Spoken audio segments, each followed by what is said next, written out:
दिनै 15 आगस्ट भारतनि उदांस्रि सान। भारत हादरा दिनै 74थि उदांस्रि सान फालिदों। भारतनि उदांस्रि साना मोनसे हादरनि सनमान गोनां सान। बोसोरफ्रोमबो 15 आगस्टआव भारतनि गासै नोगोरारिफोरा उदांस्रि सानखौ फालिना गोग्गानाय मोनो। 1947 मायथाइनि 15 आगस्टआव भारतआ उदांस्रि मोनदोंमोन इंराज खुंथायनिफ्राय। बै समनिफ्रायनो जोंनि हादरा बोसोरफ्रोमबो 15 आगस्टखौ उदांस्रि सान हिसाबै फालिबोदों। रावबो हारि हारिसा आरो धोरोमनि मानसिफोरा बे फालिथायखौ नेवसिना सोलिया। साफ्रोमबो बे उदांस्रि सानखौ हादरखौ सनमान होना फालियो। हादरनि गासै सुबुंफोरानो फालिगोन बयनिबो फोरबो हिसाबै। उदांस्रि साना गोबां दावहारु बिथांमोननि नाजानायनि फिथाइ, जेरै महात्मा गान्धी, भगत सिं, जवाहरलाल नेहरू, सरदार वल्लभभाई पेटेल आरो गोबां गुबुन गुबुन दावहारु बिथांमोननि गोबां लाख लाख सुबुंफोरनि नाजानाय आरो गोबां दावहारुफोरनि मुंख्लं जानायनि गोबां बोसोरनि उनाव 1947 मायथाइयाव उदांस्रि मोनदोंमोन। जों भारतारिफोरा दिनैनि बे सानाव जोंनि हादरनि मोनथाम गाबनि गोथार फिरफिलाखौ दैखाङो। गासैबो हादरनाङैनो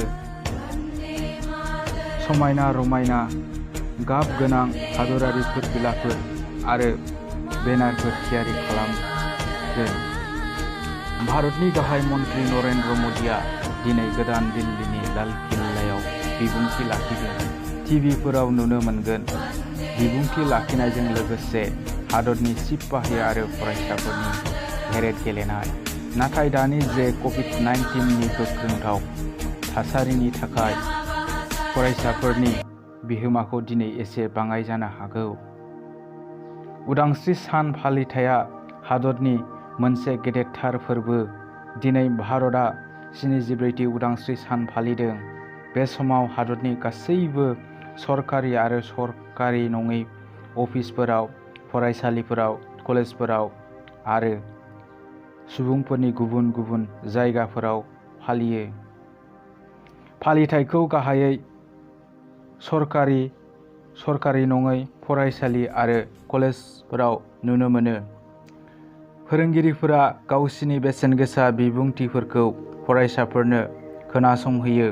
हादरनि उदांस्रि मोननाय बै समनि दैदेनगिरि आरो सुबुंफोरनि सायाव इंराज खुंथायनि समाव माबादिमोन, दानि हादरनि थासारिनि सायाव आरो हादरखौ जौगाहोनायनि सायाव फरायसालिफोराव बांसिनै उदांस्रि सानखौ बायदि फरायसाफोरनि हाबाफारि लानायनि गेजेरजों फालिनाय जायो, जेरै पेरेड गेलेनाय, ड्राम दामनाय, बिबुंथि लाखिनाय, हादर अनफावरि मेथाइ रोजाबनाय, थुनलाइयारि बादायलायनाय, हारिमुआरि बादायलायनाय। नाथाय देग्लाय कभिड-19नि गिख्रंथाव जे थासारि, बेनि थाखाय गोजौआव मख'बोनाय हाबाफारिफोरनि गोबाङै आगुनि बोसोरफोरनिफोरबादि जानाय नङा। थेवब्लाबो जों बयबो बे दिनैनि गोथार उदांस्रि सानखौ गोसो गोरबोजों गाव गावनि न'आव थानानैब्लाबो हादर नाङैनो फालिगोन आरो रंजागोन। गोजोन्थों। जय हिन्द।